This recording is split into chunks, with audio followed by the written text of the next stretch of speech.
السلام علیکم ورحمۃ اللہ وبرکاتہ۔ روزانہ درس قرآن کی ترتیب چل رہی ہے اور ہم نے سورہ بقرہ کا رکوع نمبر 12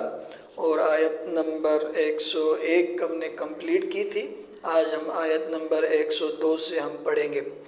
بسم اللہ الرحمن الرحیم۔ شروع کرتا ہوں اللہ کے نام سے جو بڑا مہربان اور رحم کرنے والا ہے۔ وَاتَّبَعُوا مَا تَتْلُو الشَّيَاطِينُ عَلَى مُلْكِ سُلَيْمَانَ، اور ان یہودیوں نے بنی اسرائیل نے پیروی کی اس چیز کی جو سلیمان علیہ السلام کے بادشاہی میں شیاطین تلاوت کرتے تھے۔ وَمَا كَفَرَ سُلَيْمَانُ وَلَكِنَّ الشَّيَاطِينَ كَفَرُوا يُعَلِّمُونَ النَّاسَ السِّحْرَ، اور سلیمان علیہ السلام نے کفر اختیار نہیں کیا، لیکن شیاطین نے جو ہے وہ کفر اختیار کیا ہے لوگوں کو جادو سکھا کر۔ دیکھیں، اصل بات یہ تھی کہ حضرت سلیمان علیہ السلام کے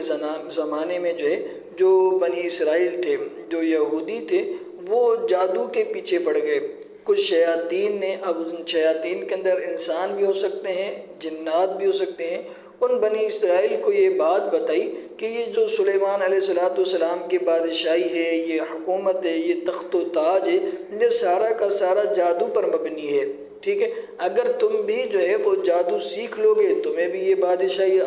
حاصل ہو جائے گی، تمہیں بھی یہ جو ہے وہ تخت و تاج حاصل ہو جائے گا۔ چنانچہ وہ یہودی اور بنی اسرائیل جو تھے وہ جادو کے پیچھے پڑ گئے اور وہ جادو سیکھنا انہوں نے شروع کر دیا۔ دوسری بات یہ کہ وہ اس زمانے کے اندر جو ہے شیاطین نے ان کو یہ بات بتلائی کہ جو ہے وہ سلیمان علیہ السلام آخری زمانے کے اندر، اور یہ یہودیوں نے، بنی اسرائیل نے بھی اپنی طرف سے بات بنا لی تھی کہ سلیمان علیہ السلام معاذ اللہ آخری زمانے کے اندر وہ کفر انہوں نے اختیار کر لیا۔ وہ جو ہے انہوں نے بتوں کی پوجا کرنا شروع کر دی، بتوں کی عبادت کرنا شروع کر دی۔ تو ان آیات کے اندر اللہ رب العزت ان کی باتوں کی تردید فرما رہے ہیں، فرما رہے ہیں کہ وَمَا كَفَرَ سُلَيْمَانُ وَلَكِنَّ الشَّيَاطِينَ كَفَرُوا يُعَلِّمُونَ النَّاسَ السِّحْرَ، کہ اللہ کے رسول سلیمان علیہ السلام نے جو ہے وہ کفر نہیں اختیار کیا تھا، بلکہ ان شیاطین نے جو ہے وہ کفر اختیار کیا ہے، لوگوں کو جادو سکھا کر اور جادو ٹونے وغیرہ سکھا کر یہ انہوں نے جو ہے کفر اختیار کیا ہے۔ شیاطین سلیمان علیہ السلام نے کفر اختیار نہیں کیا۔ اور یہ بات جو ہے کہ سلیمان علیہ السلام نے کفر اختیار کر لیا تھا، معاذ اللہ انہوں نے اپنی کتاب توریت کے اندر، موجودہ بائبل کے اندر بھی یہ داخل کر دی تھی۔ ٹھیک ہے، اس کے اندر یہ اپنی طرف سے بات گھڑ دی تھی کہ بھئی سلیمان علیہ السلام نے آخری وقت میں کفر اختیار کر لیا تھا۔ چنانچہ جو موجودہ بائبل ہے اس میں یہ چیز موجود ہے، معاذ اللہ کہ سلیمان علیہ السلام نے آخری وقت میں کفر اختیار کر لیا تھا، یہ موجودہ بائبل کے اندر بھی یہ بات موجود ہے۔ چنانچہ اللہ رب العزت ان کے اس بات کی تردید فرما رہے ہیں کہ سلیمان علیہ السلام نے کوئی جو ہے وہ کفر اختیار نہیں کیا تھا، وہ اللہ کے سچے نبی تھے، وہ اللہ کے رسول تھے، وہ اپنے دین پر قائم تھے۔ وَمَا أُنزِلَ عَلَى الْمَلَكَيْنِ بِبَابِلَ هَارُوتَ وَمَارُوتَ، اور انہوں نے اس چیز کی پیروی کی جو مقام بابل پر ہاروت اور ماروت دو فرشتوں پر نازل کی گئی۔ وَمَا يُعَلِّمَانِ مِنْ أَحَدٍ حَتَّى يَقُولَا إِنَّمَا نَحْنُ فِتْنَةٌ فَلَا تَكْفُرْ، اور وہ دونوں جو ہے وہ کسی ایک کو تب تک نہیں سکھاتے جب تک کہ یہ بات نہیں کہتے إِنَّمَا نَحْنُ فِتْنَةٌ فَلَا تَكْفُرْ، اور یہ کیونکہ ہم تمہارے لیے آزمائش اور فتنہ ہے، تم کفر اختیار نہیں کرو۔ یعنی جب جو ہے بنی اسرائیل کے اندر جادو کی محبت اس قدر بیٹھ چکی تھی، جو لوگ اور جو شیاطین ان کو جادو سکھاتے تھے، تو وہ ان کو اپنا دینی رہنما اور دینی قائد سمجھنے لگے کہ بھئی یہی ہمارے مقتدا ہیں، یہی ہمارے پیشوا ہیں، اور دینی مقتدا سمجھتے ہوئے ان کی باتوں کی پیروی کرتے۔ چنانچہ ان کی اصلاح کے لیے اب جو ان کے دینی مقتدا تھے، جن کو وہ دینی مقتدا سمجھتے تھے، شیاطین جس میں جنات اور انسان تھے، اب وہ ان کو جادو سکھاتے، شعبدے بازیاں دکھاتے۔ تو اب ان کی اصلاح کے لیے جو ہے اللہ نے جو ہے دو فرشتوں کو بابل کے مقام پر، یہ بابل جو ہے وہ عراق کا ایک شہر ہے، مشہور علاقہ ہے، اس جگہ پر دو فرشتوں کو ہاروت اور ماروت کو انسانی شکل میں بھیجا اور ان کو وہ تعلیمات دی جن کے ذریعے جو ہے وہ لوگوں کو یہ سمجھا سکیں کہ بھائی یہ جو تم سیکھ رہے ہو یہ جادو ہے اور یہ معجزہ نہیں ہے، معجزہ اللہ کی طرف سے ہوتا ہے، یہ جادو انہوں نے اپنی طرف سے جو ہے وہ سبب اور مسبب کو بنا کر جو ہے انہوں نے جادو شروع کیا ہے، یہ معجزہ وغیرہ نہیں ہے، لہٰذا تم ان کو اپنا دینی مقتدا اور پیشوا نہ بناؤ۔ تو وہی بات کی جا رہی ہے کہ جو ہے ان لوگوں نے، بنی اسرائیل نے جو ہے فرشتوں کی اس بات پر بھی ان کی پیروی کی جو بابل کے مقام پر ہاروت اور ماروت پر باتیں نازل کی گئی، لیکن جو ہے اصل میں بات یہ تھی کہ جب وہ ہاروت اور ماروت فرشتے ان کو چیزیں سکھاتے، سمجھاتے کہ بھئی دیکھو یہ چیز جادو ہے، اس طرح سے یہ چیز جادو ہوتا ہے، لہٰذا تم اس کے پیچھے نہیں پڑنا، اور لوگوں کو وہ یہ تب تک نہیں سکھاتے اور ان کو یہ سمجھاتے کہ بھئی یہ جو ہم تمہیں سکھا رہے ہیں، سمجھا رہے ہیں، یہ ہم تمہارے لیے بطور امتحان اور بطور آزمائش بھیجے گئے، اب اس چیز پر تم عمل نہ کرنے بیٹھنا،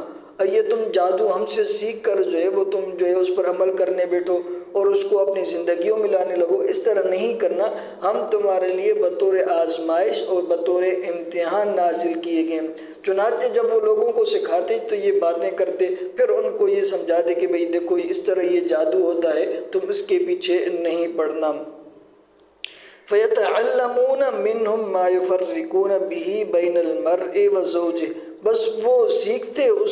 ان سے دونوں فرشتوں سے وہ چیزیں جس کے ذریعے میاں اور بیوی میں جدائی کر سکیں۔ وَمَا هُمْ بِضَارِّينَ بِهِ مِنْ أَحَدٍ إِلَّا بِإِذْنِ اللَّهِ، اور وہ نقصان پہنچانے والے نہیں ہیں اس جادو کے ساتھ کسی ایک کو مگر اللہ کے حکم اور اجازت کے ساتھ۔ یعنی جب فرشتے ہاروت اور ماروت ان کو یہ سمجھاتے کہ بھئی یہ دیکھو جادو اس طرح ہوتا ہے، تم اس پر عمل نہیں کرنا، تو وہ کرتے یہ کہ وہ جادو ان فرشتوں سے سیکھ کر میاں اور بیوی کے درمیان لڑائیاں کرواتے، ان کے درمیان طلاقیں کرواتے، ان کے درمیان جدائیاں کرواتے، اس طرح کے معاملے وہ کرتے تھے۔ اللہ فرماتے ہیں کہ تم جو ہے یہ جادو سیکھ کر، محض جادو سے کسی پر کوئی اثر نہیں ہوتا، محض تعویذات اور منتر سے کسی پر اثر نہیں ہوتا جب تک کہ اللہ کا حکم نہ ہو۔ اگر جادو پر اللہ کا حکم ہے تو وہ بھی اثر کرے گا، تعویذات پر اللہ کا حکم ہے تو وہ اثر کرے گا، اللہ کے حکم کے بغیر کوئی چیز اثر نہیں کرے گی،